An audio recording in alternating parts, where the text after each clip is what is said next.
স্টকে স্বাগত জানাচ্ছি। পুরো দেশবাসী গরমে একদম নাভিশ্বাস হয়ে উঠেছে।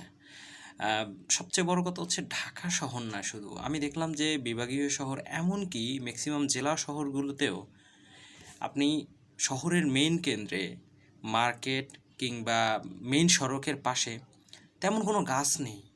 ভাই, গরম আসবে না তো কি আসবে? কোনো গাছ নেই।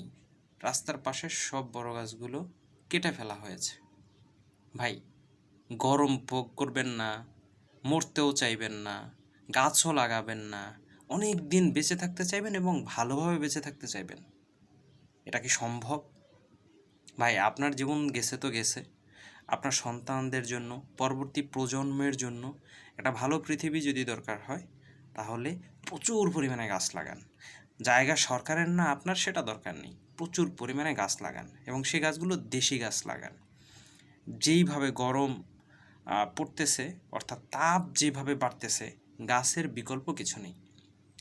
গাছ কেন লাগাবেন এটার জন্য আলাদা একটা ভিডিও করব, অনেক ভালো একটা দীর্ঘ সময় আলোচনা করব। কিন্তু তার আগে কথা হচ্ছে, বৃষ্টিও প্রায় শুরু হয়ে যাবে যে অবস্থা, পুরো গাছ লাগানোর মৌসুম। প্রচুর পরিমাণে গাছ লাগান। সবাই ভালো থাকবেন।